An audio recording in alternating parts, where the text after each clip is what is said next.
des lycées emboîtent le pas aux intendants, en effet, et après ces derniers affiliés à l'Union nationale des personnels de l'éducation et de la formation, c'est au tour des enseignants des lycées notamment. Alors, le Conseil national autonome du personnel enseignant élargi, le CNAPEST, réuni dernièrement et après évaluation de ces résultats, décide d'opter pour une action de protestation, une grève d'avertissement, je cite, de 2 jours, les 8 et 9 décembre, aujourd'hui et demain.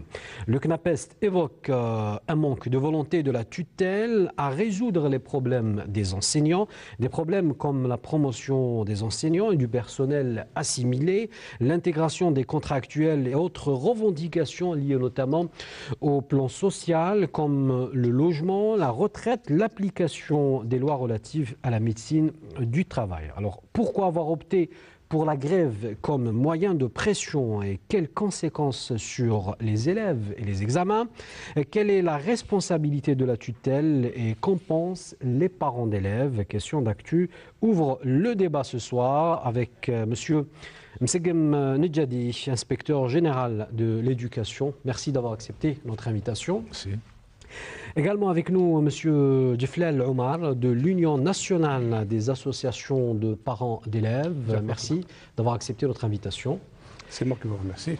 Également avec nous, M. Farhat Chabakh, secrétaire général de la FNTE, affilié à l'UGT, je rappelle. Et on devait avoir avec nous également M. Nouar Larbi, coordinateur national du CNAPEST. Il s'est excusé cet après-midi, évoquant un empêchement. Mais avant de revenir et d'ouvrir le débat autour de cette grève de 2 jours, je vous propose de suivre avec nous ce reportage de Bouchra Bouali et on revient juste après. Le CNAPEST lance une grève de 2 jours, les 8 et 9 du mois en cours, en raison de la non-concrétisation de ses revendications. Les problèmes posés ne sont pas nouveaux. Ils datent depuis des années. On attend leur concrétisation. Nous, on déplore surtout qu'il y a un recul par rapport à ce qui a été acquis jusqu'à présent. Il y a eu des acquis. Par exemple, les postes à la promotion. C'est des acquis, 52 000, c'est des acquis. Mais maintenant, quand il y a un rétrécissement de ce nombre, donc il y a un recul. En parlant des libertés syndicales, les libertés syndicales, notre syndicat, il est enregistré légalement, donc normalement il exerce d'une façon légale. Maintenant, il y a des instructions qui vont à l'encontre de la loi même, allant vers des restrictions pour l'exercice normal de notre syndicat. Nous aurions souhaité ne pas en arriver là. Une grève ne sert pas le secteur de l'éducation et encore moins les élèves, surtout dans de telles circonstances. Pour notre part, nous sommes obligés de prendre les mesures qu'il faut, les mesures prévues par la loi. Il s'agit de retenue sur salaire.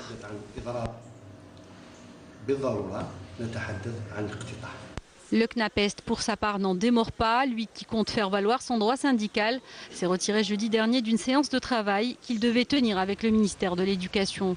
Malheureusement, le personnel du ministère de l'Éducation use et abuse même de subterfuges pour piéger notre syndicat. Parce qu'à l'origine, nous avons été invités pour une séance de travail. Alors on s'est rendu compte, en se rendant à cette réunion, on s'est trouvé en face du personnel du ministère du Travail, de l'inspection du travail, du ministère des Finances. Normalement, c'est en commun accord avec le syndicat, selon la loi, qu'on aille vers un troisième, c'est-à-dire un intermédiaire entre les deux belligérants, qui est le ministère et le syndicat. Sans nous consulter, ils ont fait appel. Il faut discuter sérieusement avec notre syndicat et on est prêt à discuter. Mais de là à nous prendre pour des dupes et pour détourner et pour ne pas répondre aux revendications, on nous taxe de tous les maux de la société ou de l'école. Le syndicat des enseignants du secteur ternaire de l'éducation a tout de même tenu une autre séance de travail avec les représentants du ministère de l'Éducation dimanche après-midi, dans l'espoir de trouver une sortie à la crise. On espère que les revendications de notre syndicat soient prises en charge sérieusement pour préserver l'école après le 8 et le 9. Le 8 et le 9, Vous voyez, parce que les lenteurs de l'administration sont allées jusqu'à la veille de la grève pour aller vers une réunion. Je doute fort qu'il y aura un plus pour des revendications qui datent depuis des années. Donc, c'est des revendications qui n'ont pas été concrétisées depuis des années. Ils ne vont pas être solutionnés en une demi-journée. En attendant, ce sont les élèves qui pâtissent de cette situation dans laquelle ils sont pris en otage. Monsieur Msegem Djadi, inspecteur général de l'éducation nationale, je commence avec vous. Vous venez d'écouter avec nous les propos du représentant du CNAPEST. La question est la suivante. Pourquoi les différentes réunions ont abouti à une impasse? Je voudrais commencer par la série de réunions qu'a mené le ministère avec les différents syndicats. Au total, plus de 400 heures avec les différents syndicats. La rencontre avec le CNAPEST, qui s'est faite, la réunion bilatérale qui s'est faite le 18 novembre, où il y a eu un PV qui a été conclu avec les différentes parties. Et surprise, le 26-11, le CNAPEST présente un préavis de grève, sans aucune sommation. Le 26-11, il présente son préavis de grève. Automatiquement, le ministère avait demandé qu'il y ait une rencontre de consultation pour voir qu'est-ce qui se passe, pourquoi cette grève, qui n'avait aucune raison d'être. La procédure voudrait que, avant de déposer un préavis de grève, il y a des phases de consultation, de conciliation. Malheureusement, ce syndicat agit en marge de la loi. Il présente son préavis de grève. L'administration, dans le cadre de la réglementation, demande au ministère du Travail et à la fonction publique, comme la réglementation le prévoit, de prévoir une séance de consultation, de conciliation. Le syndicat s'est retiré. Malgré cela, le ministère a demandé une dernière fois au syndicat de reprendre reprendre la discussion qui s'est faite dernièrement, et toujours le syndicat a refusé la conciliation, considérant qu'il faut appliquer l'article 17 qui exige... Et qu'est-ce qui stipule justement? Cet article exige qu'il y ait une consultation, qu'il y ait un arbitrage par une instance supérieure, qui est le ministre. L'instance supérieure du ministère de l'Éducation, c'est le ministre. Il fait partie d'un gouvernement. Ce n'est pas au Premier ministre d'arbitrer, c'est au ministre de l'Éducation d'intervenir pour arbitrer dans cette situation-là. Mais le CNAPEST évoque, je place le mot... C'est une interprétation du syndicat, le fait de vouloir demander l'arbitrage du Premier ministre. Je parle justement pour la réunion de jeudi. Il dit ne pas avoir été informé sur le contenu de la réunion. Ce qui a motivé son retrait. C'était une séance où le syndicat devait se rencontrer pour essayer de concilier, séance de conciliation. C'était une séance de conciliation. La conciliation, c'est quoi? C'est faire intervenir des éléments de l'État, qui sont là, le travail et la fonction publique, comme médiateurs. C'est des médiateurs, ils n'avaient pas à intervenir dans le litige. C'était pour essayer de rapprocher les points de vue. Mais si nous revenons à la règle de droit, le préavis de grève, normalement, se faisait au moment où les négociations n'ont pas marché. Mais malheureusement, la journée du 18-11, il ne se posait aucun problème. C'est qu'on a été, nous, surpris par le préavis de grève. Alors, il n'y avait aucun élément qui indiquait qu'il y allait une grève. Concernant la légalité du préavis de grève, on aurait aimé avoir la réponse du CNAPEST. Malheureusement, le représentant n'est pas aujourd'hui avec nous. Mais nous avons un syndicaliste, M. Farhad Chabakh. Est-ce que le préavis de grève est légal selon vous? D'abord, je remercie Canal Algérie pour l'invitation, pour cette émission, question d'actualité. Moi, je suis pas de toute façon. Moi, si je pars, je pars au syndicat que je représente d'abord. Pour le préavis, ils sont responsables. Moi, si vous m'avez posé la question en ce qui me concerne, moi je vous dis peut-être, pourquoi la FNTE n'a pas fait grève. Je peux parler de ce problème. J'allais vous poser la question. Je vais vous parler sur ce problème. Nous, d'abord, il y a eu des négociations avec le ministère, le 16 exactement, le 16 novembre, on s'est rencontrés. On a posé bien avant, au mois de septembre déjà, la plateforme de revendication. Nous, on n'a pas fait grève. Pourquoi? Je peux vous énumérer. Les problèmes qui ont été posés, c'était surtout les corps en voie d'extinction. Les enseignants du primaire, du moyen, les adjoints d'éducation, les ASE. Déjà, on a posé le problème pour qu'ils soient intégrés, directement à un poste supérieur après la promulgation directement du statut de 240-12. En négociation avec le ministère, on a eu déjà des acquis. Les acquis d'abord, c'est quoi? Au premier point, c'était la formation qui était de 3 ans et le revenu à 1 année. Pour les enseignants et pour les adjoints d'éducation, même pour leur formation, surtout pour les enseignants, 1 année de formation. Après l'année de formation, au départ, on avait le problème, c'est qu'ils ne pouvaient pas, surtout ceux qui ont fait la formation après le 3 juin 2012. On a eu un acquis. L'acquis, c'est quoi? C'est d'abord, ils peuvent être intégrés, promus en tant que professeur principal. Nous, ce qu'on demandait, il faut qu'ils soient, ceux qui ont 10 ans d'ancienneté, soient professeurs principal, et ceux qui ont 20 ans, professeurs formateurs. Formateurs, on n'a pas encore acquis. Mais on est en train de négocier toujours. Autre chose, les professeurs d'enseignement technique, au départ, il y avait tout un trait rouge. Il ne faut pas être intégré ou intégré en tant que professeur d'enseignement secondaire. On a eu cet acquis. 50% de ces professeurs techniciens ou chefs de travaux, 50% peuvent être intégrés entre professeurs secondaires et 50% par de l'aptitude. On a eu aussi pour le corps d'intendance, tous les postes qui étaient mis en compétition, c'était pour une promotion interne. Ça ne s'est jamais passé au niveau du ministère de l'Éducation. Ça, c'est des acquis. Et je peux vous dire que la majorité, ceux qui sont inscrits, ceux qui ont fait l'examen, j'en suis sûr qu'ils vont l'avoir. Parce qu'il y a pas mal de postes. Aussi, il y a le problème des enseignants qu'on a posés au niveau du Sud. Il y avait 6 000 logements que le président de la République a mis à la disposition du ministère de l'Éducation pour les enseignants du Sud. L'acquis le plus important, il y a des spécialités où il y a un manque d'enseignants, ils sont prioritaires. Mais aussi, ce qu'on a demandé, nous, en tant qu'FNTE, c'était les professeurs du Sud, il va y avoir un pléthore de logements, ils peuvent les avoir. Alors, aussi, je peux vous dire, il y a aussi, on va parler un peu de pédagogie, parce que généralement, on nous accuse. Alors, avant de parler de pédagogie, alors le CNAPES évoque un recul par rapport au PV signé en février 2014. Qu'est-ce que cela veut dire? Vous parlez d'acquis. Moi, de toute façon, nous, en tant qu'FNTE, on dit qu'il y a des acquis parce que notre principe, nous, en tant qu'UGTA, d'abord, le dialogue, la concertation. Je peux vous dire d'ici, si le jour on va remarquer que le ministère de l'Éducation nationale a fermé les portes du dialogue, je pense qu'on va prendre la route de la grève aussi. Hein.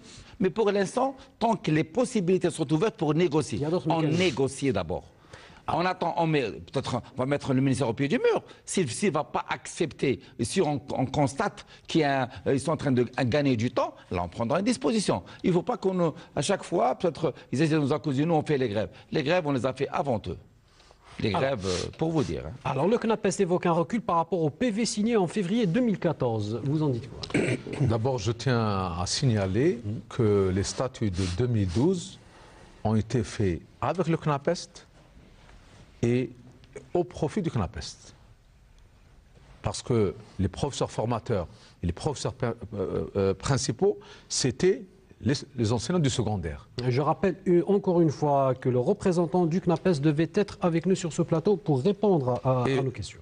La question qui est posée, soi-disant le recul dont parle le CNAPES concerne les enseignants du primaire et les enseignants du moyen, qui sont la base que convoite le CNAPES.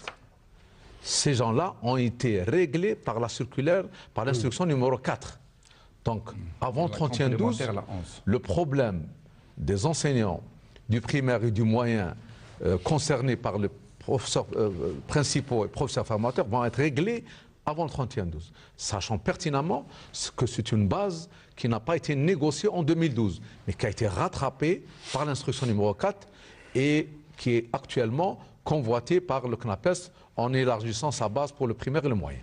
Alors, 2 jours de débrayage en plein examen, qu'est-ce qui a pu motiver cette décision? Une question qu'on veut poser au CNAPES, mais nous avons avec nous également, j'allais dire, les tuteurs des premiers concernés, à savoir les parents d'élèves, Monsieur Duflel.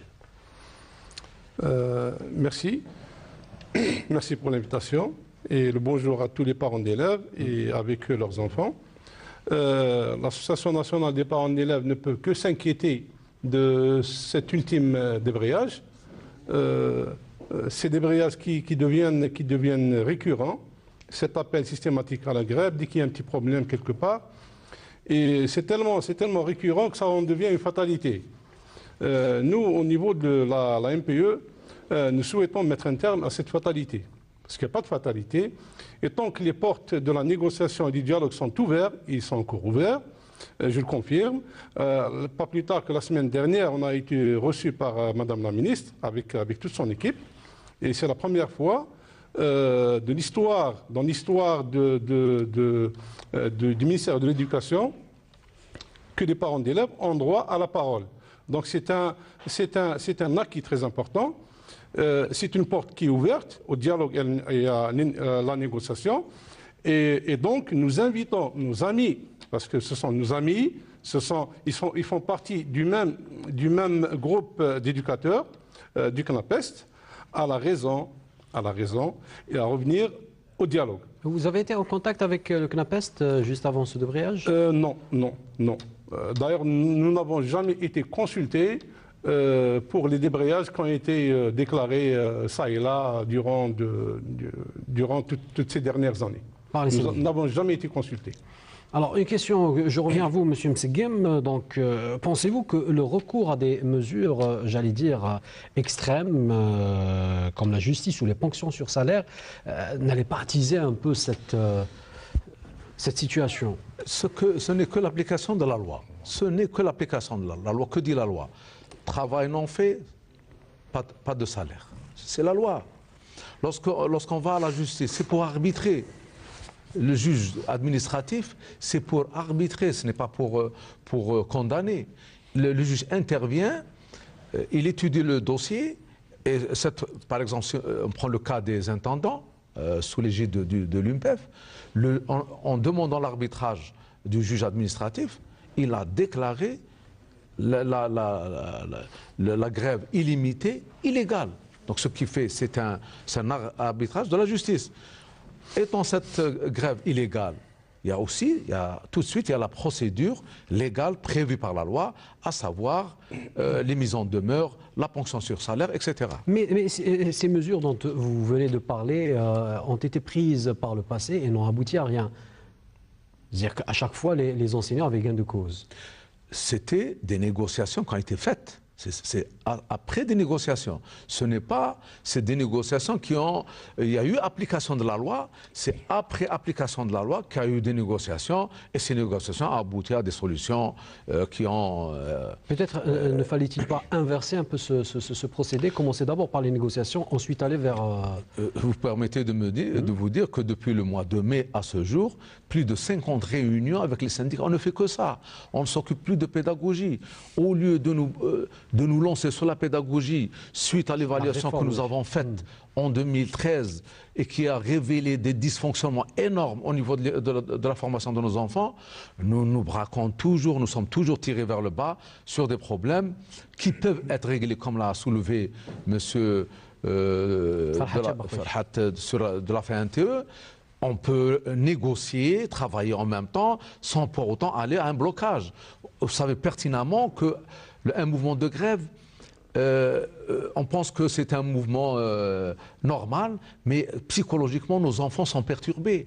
Le système pédagogique actuellement va être instable.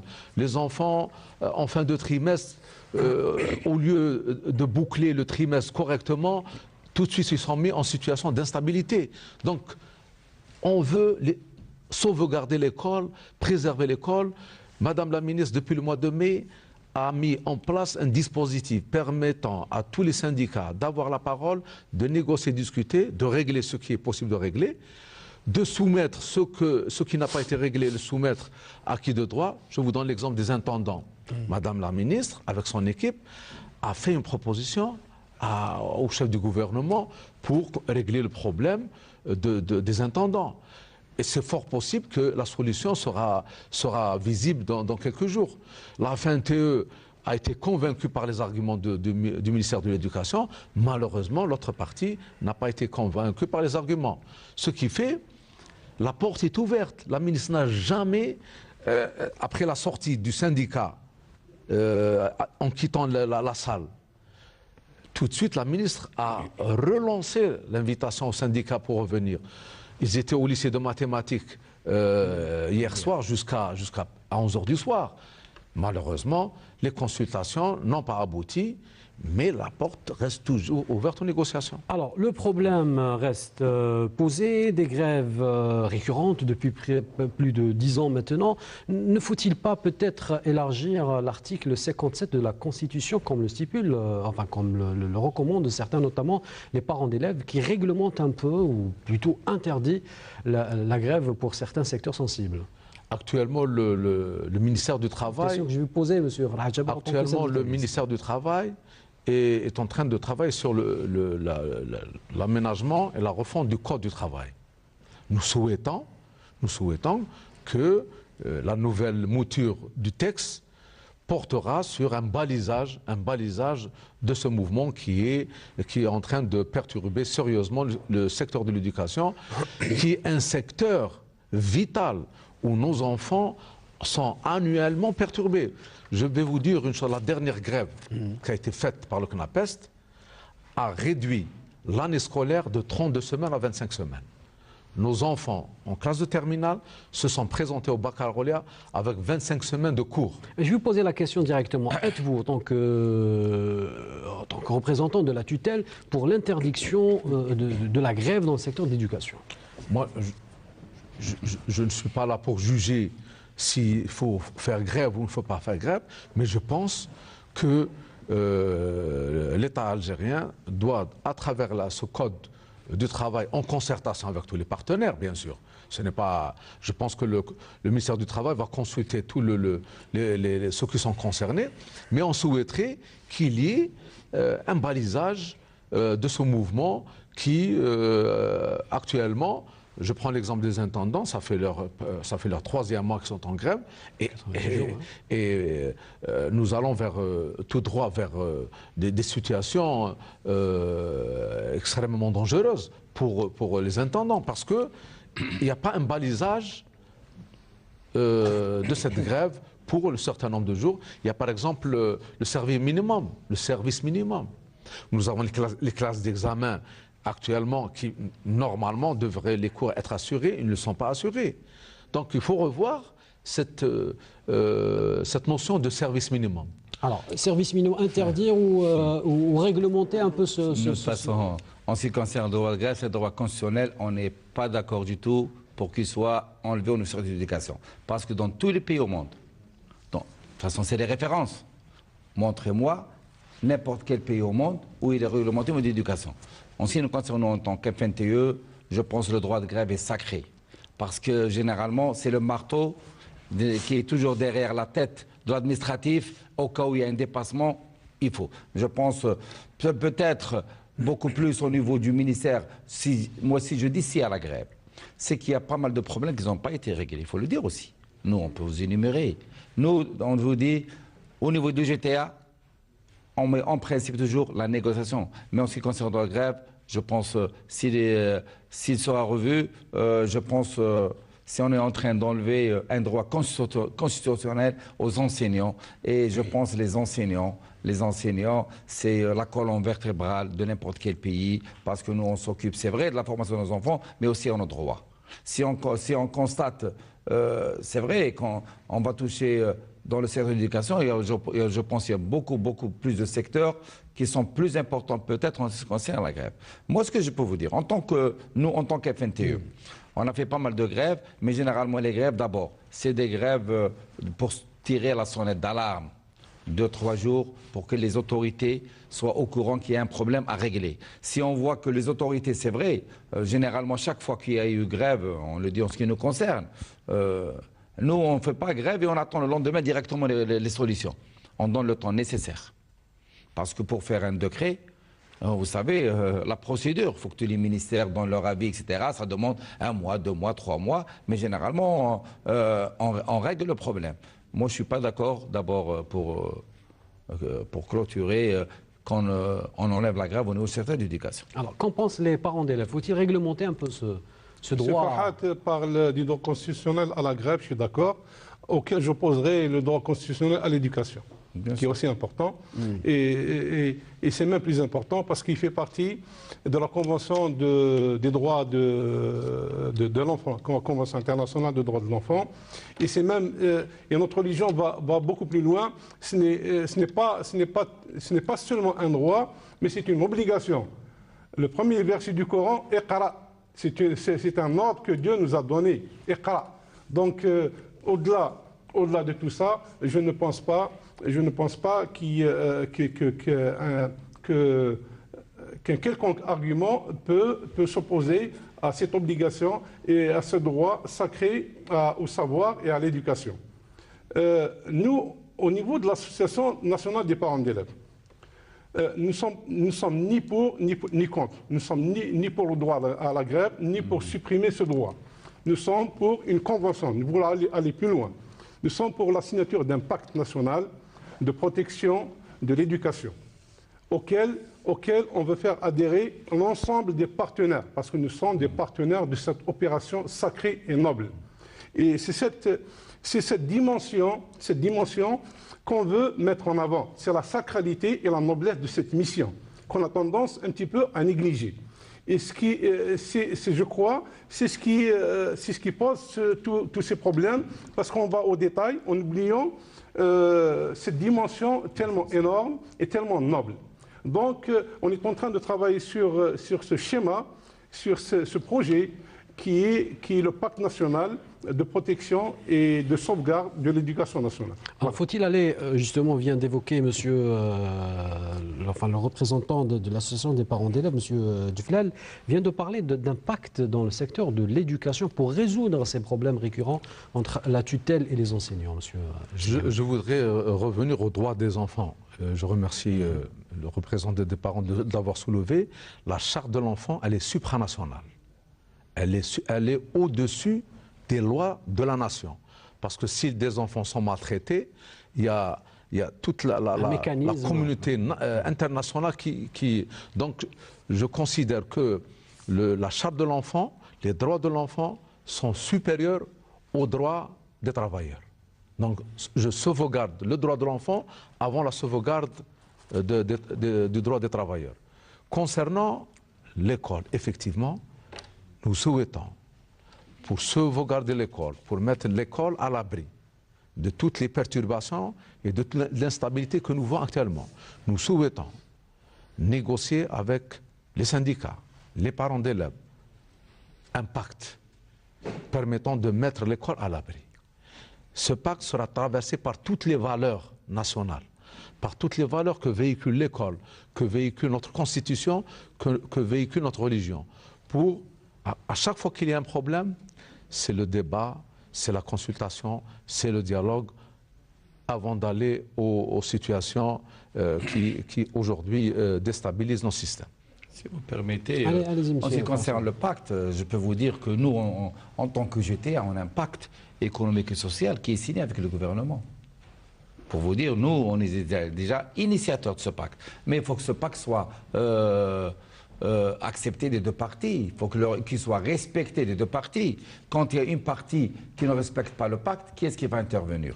Moi, je voudrais bien, c'est vrai, d'après ce que dit monsieur l'inspecteur général, il faut qu'il soit négocié. Il faut savoir qu'au niveau du ministère de l'Éducation, les syndicats sont des partenaires. Des partenaires, nous, en tant que FNTE, on est prêts, mais à négocier, à ne pas être imposé par le ministère, voici le pacte. Le pacte se négocie. Et aussi, il faut toujours trouver une partie qui reste en tant qu'arbitre. En tant qu'arbitre. Il y a des problèmes qui sont posés. s'ils ne sont pas résolus, qu'est-ce qu'on doit faire? C'est ça, je pense, c'est ce qu'il faut dans ce pacte. Nous, il n'y a aucun problème, mais à condition qu'il soit négocié entre les deux parties. Au contraire, ça va élargir aussi le pacte économique-social que le JT a signé avec le gouvernement. On voudrait bien, mais il faut qu'il soit aussi des deux parties. Nous, on est partie prenante. Et aussi, je peux vous dire aussi, quand on fait grève, vous ne pensez pas qu'on le fait avec un grand plaisir. Nous aussi, on est en tant qu'enseignants. D'abord, qu'on soit syndicaliste, on est parents d'élèves, on est enseignants, on a nos enfants aussi, et ça nous écœure aussi de laisser aussi nos enfants à ne pas enseigner. Pour vous dire, mais des fois, comme je vous l'ai dit, c'est le plus difficile quand on fait grève. C'est que ça, nous, en tant qu'UGT FNTE, on réfléchit très très bien avant d'entamer une grève. Et si vous posez la question aux syndicats grévistes, ils vous répondront certainement que tous ces acquis ont été obtenus suite aux pressions exercées sur la tutelle. On a frôlé l'année blanche il y a quelques années. Moi, je peux vous dire... C'était grâce, justement, pas forcément, en tant que... Parce que les grèves, je pense, si à chaque fois, c'est après les grèves qu'il y a eu des acquis, moi, je peux dire au ministère de l'Éducation nationale, il faut nous devancer. S'il y a des problèmes, il faut les résoudre avant qu'on commence à faire grève. Moi, je pensais ça. C'est le plus important. Et aussi... parce qu'on a tendance en Algérie, ceux qui chahutent, ceux qui font de la perturbation, c'est ceux qui obtiennent gain de cause. Quand on le voit, il y a des quartiers, on commence à brûler des pneus, on leur donne des logements, etc. Alors c'est ça, il faut qu'il y ait ce dialogue. Il faut qu'il y ait ce dialogue. Il faut qu'on négocie d'abord avant d'arriver à la grève. Je pense que c'est au ministère d'abord, parce que c'est lui la tutelle. Nous, à chaque fois qu'on nous appelle, on est prêt pour ça. Mais il faut que c'est propre. Moi, je vous dis, en tant qu'FNTE, ça ne veut pas dire que tous les problèmes ont été réglés. Il y a pas mal de problèmes qui n'ont pas été réglés. Mais on prend toujours du principe, comme nous, qu'est-ce qu'on fait notre principe? Khoudwa talib. Khoudwa talib. J'en suis sûr que le ministère, avec tous les moyens qu'il a, le gouvernement avec tous les moyens, il ne peut pas résoudre tous les problèmes en même temps. Mais à chaque fois, moi je peux vous dire, si on veut que le secteur soit un peu stabilisé, on a un grand problème à régler, c'est les statuts. Ils ont été mal faits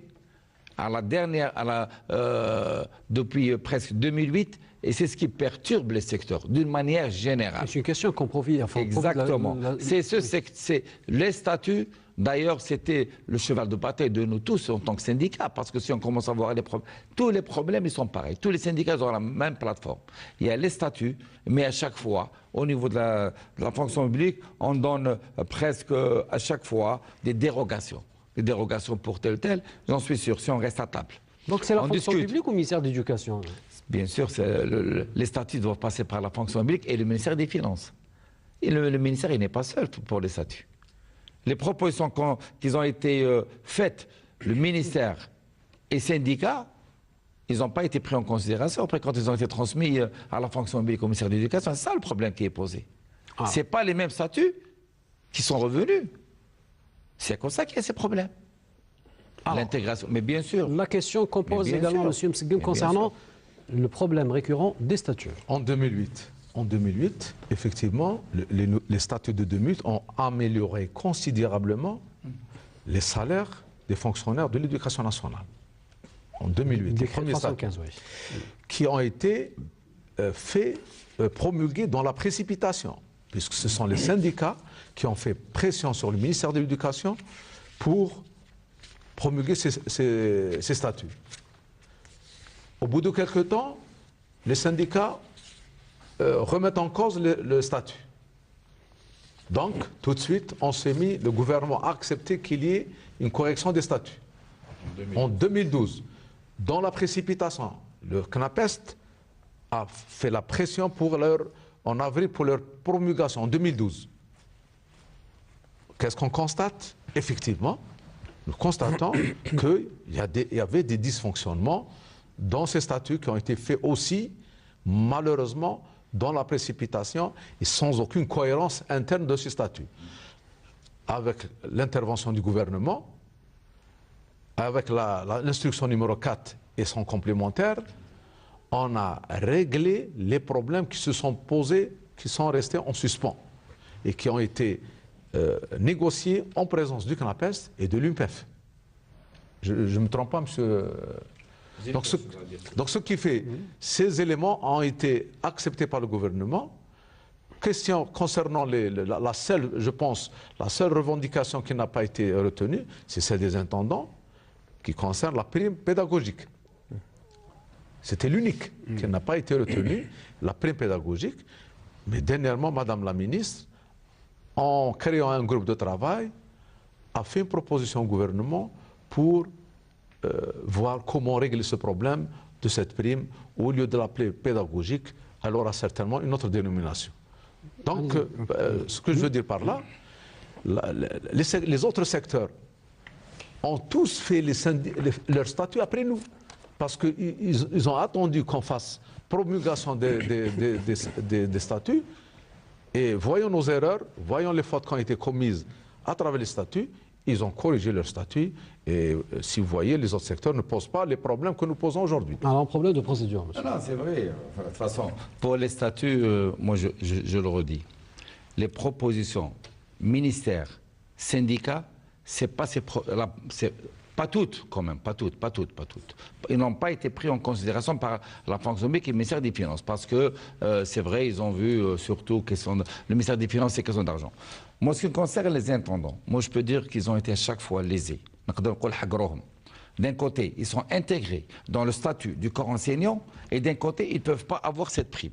Nous, on n'a pas demandé l'appellation, appelez-la comme vous voulez. Eux, ils manipulent de l'argent, donnez-leur la prime de caisse.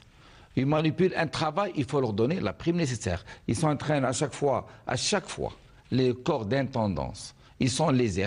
Toutes les primes qu'ils ont eues, ils les ont eues après tous les acquis. C'était les GTA en ce temps-là qui négociaient avant la promulgation des syndicats, de ces syndicats. Moi, je peux vous dire, si on règle le problème, d'abord, les corps en voie d'extinction. On voit maintenant, par exemple, au niveau des établissements du primaire, il y a un manque flagrant de directeurs d'école primaire. Au niveau du moyen, il y a un manque flagrant. Au niveau du lycée, c'est pareil. Ce qu'on a proposé en tant que syndicat, en tant qu'FNTE, il faut faire une dérogation pour les enseignants du primaire, pour qu'ils puissent faire le concours de directeur d'école primaire. Et d'un côté, parce que la plupart, ils sont presque en voie de retraite.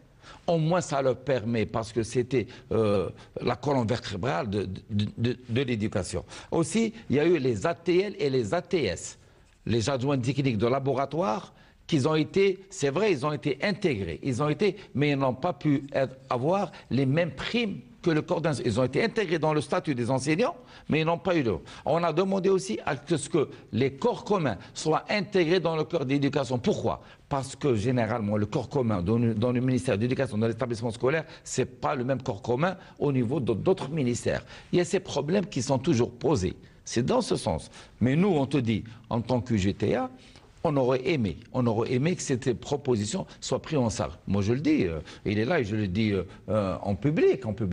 Le ministère, il n'a pas les coups des franches. C'est vrai, des fois, il fait des propositions. On le fait, on les voit, on les discute. Ils les transmettent. Et à chaque fois, et c'est vrai, ils sont tributaires d'autres partenaires. Et c'est ça le problème. Donc le problème ne se pose pas au niveau du ministère de l'Éducation. Il y a des problèmes qui se posent au ministère, il y a d'autres problèmes qui se posent ailleurs. Il ne faut pas oublier une chose. Lorsque les propositions sont soumises, sont enregistrées par le ministère de l'Éducation, il y a d'autres partenaires qui est la fonction publique. Elles sont transmises d'abord au chef du gouvernement, qui demande l'avis de la fonction publique, l'avis du ministère des Finances. Mais ensuite, il y a d'autres secteurs. Il faut que l'exigence ou la demande qui a été faite soit cohérente avec les autres secteurs. Si au même diplôme, vous revendiquez un droit qui existe ailleurs et qui va engendrer une perturbation dans notre secteur, comprenez bien que la fonction publique ou bien les ministères de Finances ne va pas s'avancer à vous accorder un droit qui devrait générer d'autres droits chez d'autres secteurs. Et sachant pertinemment qu'actuellement, nous sommes dans une phase assez délicate sur le plan, économique. Il y a des difficultés économiques, nous voyons chaque jour, parce que notre économie, elle est liée au pétrole. Et actuellement, des syndicats qui revendiquent un SMIC à 40 000 dinars, un SMIC à 40 000 dinars, je pense qu'ils ne sont pas sur terre. Vous voulez dire autrement, ou est-ce que vous sous-entendez que les revendications ne seront pas prises en charge? Je dis qu'il y a des revendications objectives. Je prends par exemple celle des intendants. Madame la ministre a tout de suite compris le problème. Mais fallait-il attendre 90 jours de grève, M. Msegem? Mais quand est-ce que l'idée, quand est-ce, c'est au mois de septembre que Madame la ministre a mis son groupe de travail. Et la proposition a été envoyée au chef du gouvernement. Le chef du gouvernement l'envoie à la fonction publique, aux finances, pour étudier cette proposition. Donc, la FNTE, en négociant avec le ministère de l'Éducation, a été convaincue, je pense, par l'argument qui a été avancé. Donc, ce qui fait le mouvement s'est stoppé. Donc, il y a un climat de confiance qui commence à s'installer avec certains syndicats. Ils savent pertinemment qu'il y a une loyauté dans le dialogue. Que les propositions qui sont envoyées, que la proposition qui a été émise par la ministre de l'Éducation est effectivement au niveau du gouvernement, et nous n'attendons que la réponse pour régler ce problème. Si vous permettez, en parlant du corps d'intendance, pas plus tard que ce matin, il y a eu une séance de travail au niveau du ministère de l'Éducation, entre la FNTE et le ministère de l'Éducation. C'est surtout pour voir, puisque le ministère de l'Éducation a commencé à faire les ponctions sur salaire. On a intervenu, nous dit, nos militants, nos adhérents, ils ont accepté d'arrêter la grève au niveau de la plupart des wilayats. On dit c'est pas normal qu'on les prenne, eux et les grévistes, pareil, pour la ponction, parce qu'ils sont en train de faire une ponction de salaire d'un mois. On a dit, nous, ils ont intégré, d'abord, ils ont fait les concours, parce qu'ils ont arrêté la grève. On est en train de négocier, je peux leur dire sur le plateau, pour tous les corps d'intendance, ceux qui ont arrêté la grève, on est en train de négocier pour arrêter la ponction sur salaire à condition. Le ministère, il est prêt à négocier. On ne s'est pas encore entendu à négocier pour la récupération des travaux et surtout pour la prime de rendement. Pour vous dire, parce que nous, on a eu un accord avec le ministère le 2 et le 4 novembre. Pour vous dire, pour le 4 novembre. Autre chose, je peux le dire aussi, pour les examens professionnels. Vous savez très bien qu'un ASE, quand il va être, avec le concours professionnel, va être promu en tant qu'ASE principal, quand même, il y a une certaine somme qui est aussi importante. C'est ça, à cause de ça, je vous dis, c'était la première fois au niveau du secteur, et aussi pour un sous-intendant, pour sous-intendant gestionnaire, pour sous-intendant gestionnaire à intendant, il va y avoir pas mal aussi, questions pécuniaires aussi. Je peux vous dire aussi le problème qui se pose au niveau du ministère de l'Éducation. Pourquoi pas mal de revendications ne passent pas? C'est surtout pour le nombre. Nous, à chaque fois, quand on voit le secteur de l'éducation, on voit un secteur qui est énorme. Il a dans les près de 700 000 travailleurs. Vous voyez très bien. 8 millions d'élèves. 8 millions d'élèves. Vous savez, à chaque fois, c'est un calcul. Au niveau du ministère des Finances, c'est le calcul. Mais en ce qui concerne les intendants, ils ne sont pas nombreux. Quand je dis le corps d'intendance, ils sont dans les 12 000. Et aussi, il faut le dire, il y a d'autres secteurs qui perçoivent une prime supplémentaire par rapport au ministère de l'Éducation nationale. Au niveau du ministère des Finances, au niveau du ministère de la Justice, ceux qui manipulent l'argent, etc. C'est comme ça qu'on a dit, il faut au plus vite, et aussi pour que le secteur soit aussi stabilisé. C'est dans ce but. Il faut qu'il y ait une équité entre tous les ministères. Allez-y, monsieur. Pour le principe de la négociation, des ponctions, le ministère est prêt à négocier avec la FNTE. Madame la ministre l'a déclaré, la disponibilité de négocier tout ce qui concerne la ponction, tout ce qui concerne la reprise de travail. Donc les portes sont ouvertes. Il n'y a pas une décision ferme qui a été prise et de dire non, c'est terminé.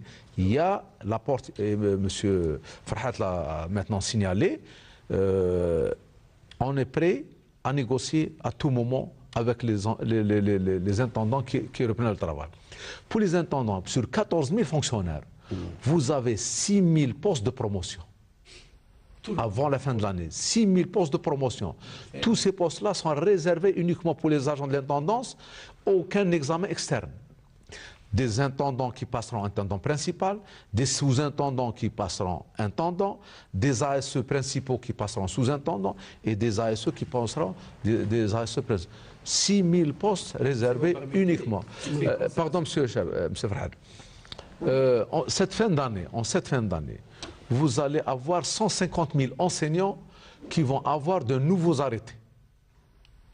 150 000 enseignants, si vous allez dans un pays, dans un autre pays voisin, c'est peut-être les fonctionnaires de la fonction publique de l'État. 150 000 fonctionnaires vont accéder à d'autres grades supérieurs, c'est-à-dire avoir un arrêté dans lequel ils vont avoir une augmentation de salaire. Vous avez 90 000 fonctionnaires entre encadrement et ouvriers professionnels et fonctionnaires qui vont accéder à des promotions, soit par liste d'aptitude, soit par examen professionnel. Ça vous fait 240 000 fonctionnaires, qui représentent le 1/3 des personnels de l'éducation nationale.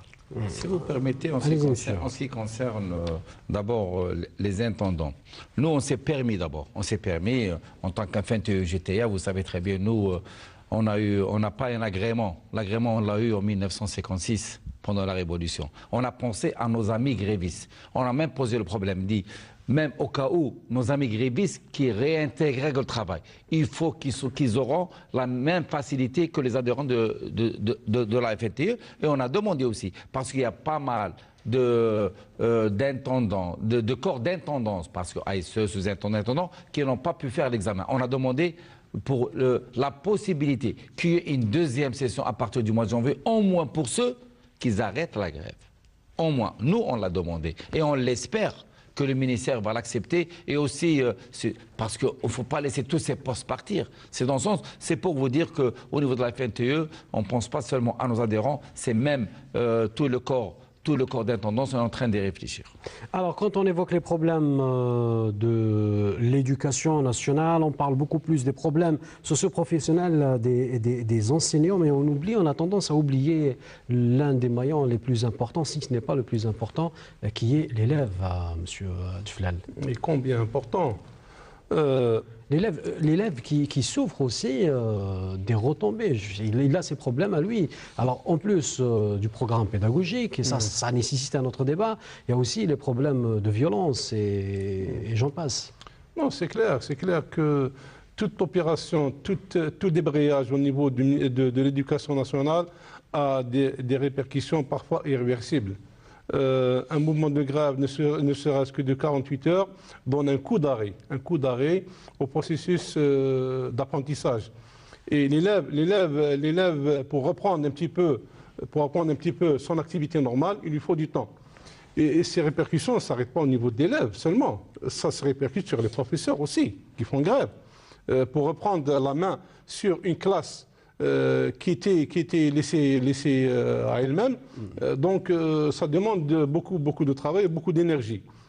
Et je rappelle seulement que les associations de parents d'élèves représentent quand même 25 millions de citoyens. Si on compte les élèves avec leurs parents, c'est 8,5 millions plus multiplié par 3, ça fait 25 millions de citoyens. C'est quand même la société qui est représentée dans sa totalité. Il y a toutes les couches sociales qui sont représentées au niveau des associations de parents d'élèves. Mais au-delà, ce que souhaite l'Association nationale des parents d'élèves, c'est pour une fois, une année paisible, une année sereine et une année continue. Nous avons tous les moyens pour réaliser cette année. Nous avons une nouvelle locataire du ministère de l'Enseignement national qui vient d'arriver et qu'on ne peut pas condamner d'avance. D'autant plus qu'elle a ouvert les portes du dialogue à tous les partenaires de l'éducation et ça, personne ne peut le contester.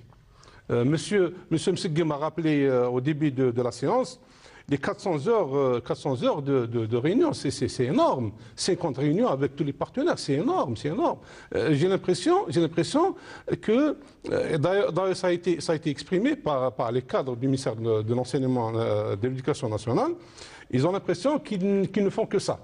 Ils ne font que éteindre des feux qui s'allument un peu partout. Et ça, on voudrait mettre un terme. Ce qui nous intéresse en tant que parents d'élèves, au-delà des détails dont vient parler M. Farhat, qui sont importants pour la profession, je ne conteste pas.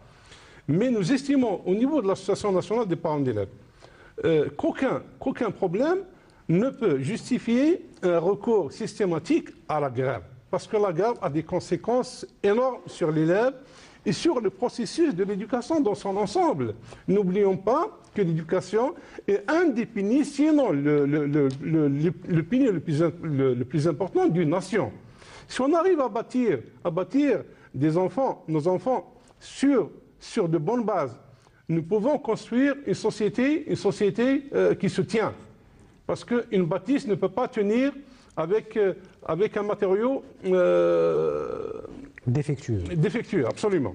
Donc c'est pour ça que j'appelle à la sagesse et à la raison et au dialogue de tous les partenaires de la mission. Ce n'est même pas une fonction de la mission d'éducation de nos élèves.